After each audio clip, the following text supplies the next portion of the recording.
Thank you, everybody, for being here, and we've had some great presentations. I hope mine measures up at least a little bit. Well, there you go. Thank you. So my name is Ryan Coombs, and just a little background on me. I actually did attend Dixie College, Utah Tech now, for a semester, but not an alumni. I didn't graduate from there. Ended up graduating at BYU, and then on for a master's degree in library science. I'm actually a librarian as well. There's a few of us here today. And well, let's just...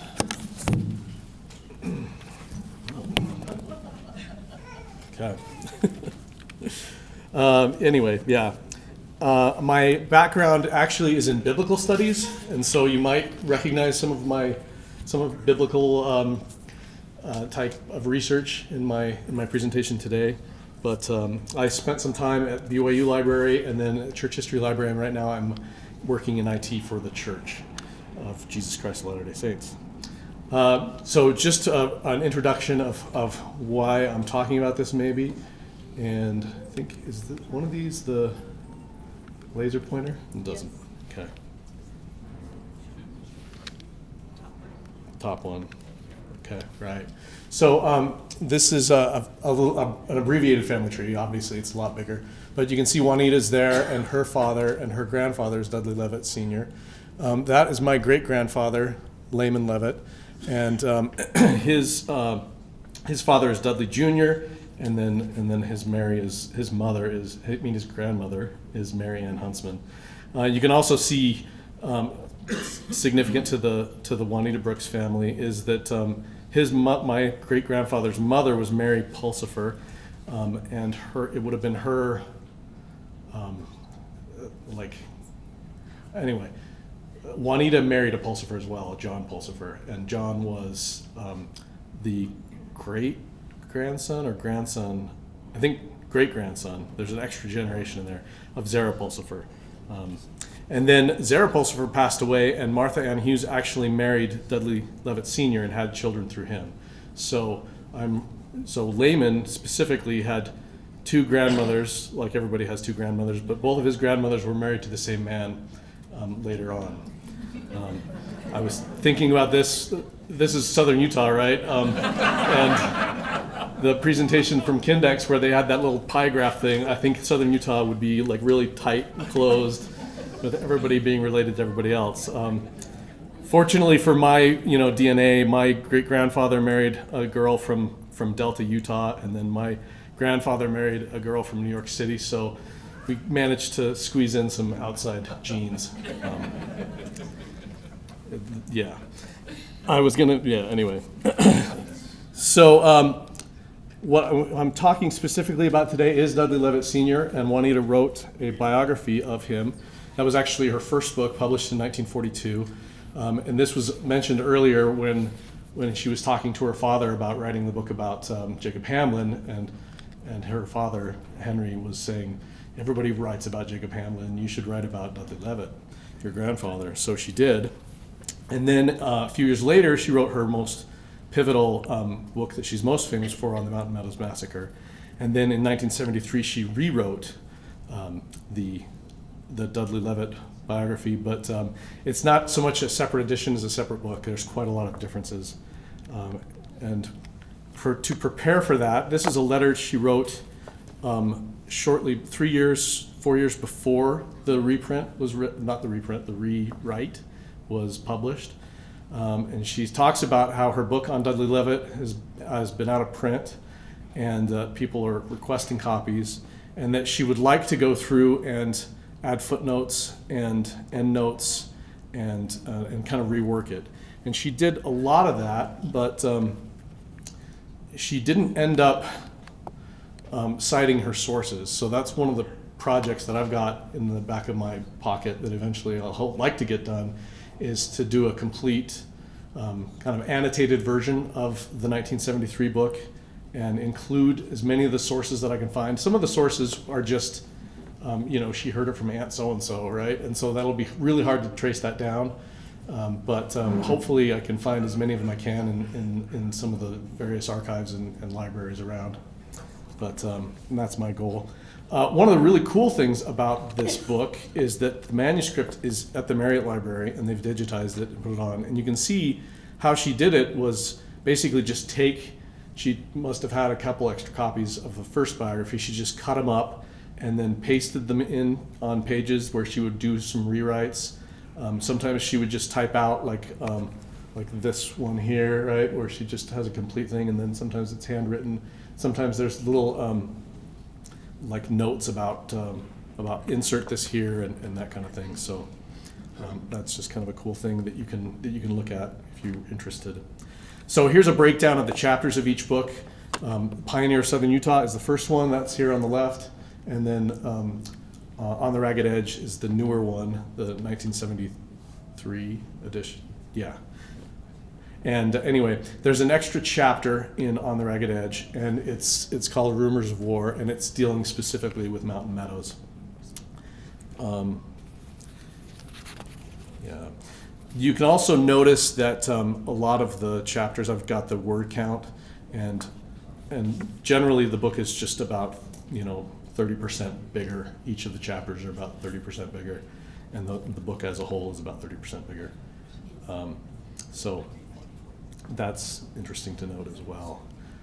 I think I'm going to redo the order of this. I'll go back to that slide in a second. This is the passage, and I don't expect you to read this, so don't worry about it. It's in the book. If you want to read it, you can get the book.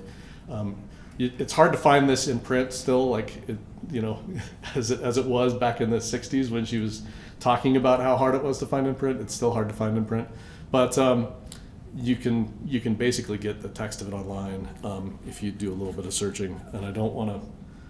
Anyway, I don't like that because that's But anyway, when a book is out of print. Anyway, so like I'm saying, I don't expect you to read this, but. This is the entire section where she talks about the Mountain Meadows Massacre. And I just want to point out a couple of things in here.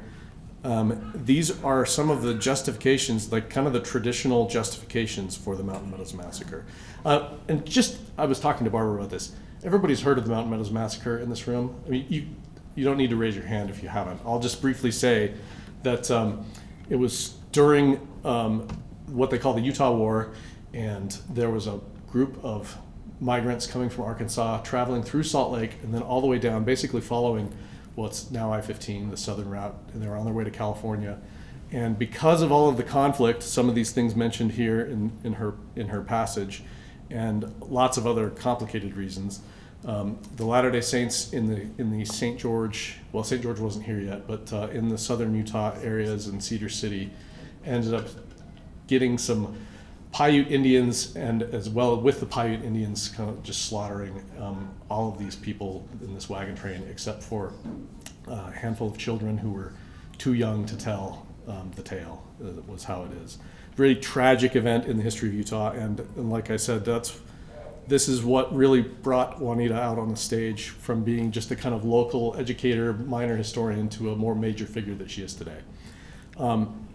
So back to this. These are some of the traditional justifications that anybody that did write about Mountain Meadows Massacre that was on more of an apologetic Latter-day Saint side, not wanting to put the blame on Latter-day Saints, wanting to shift the blame as much as possible to the Native Americans, or by citing these kinds of issues.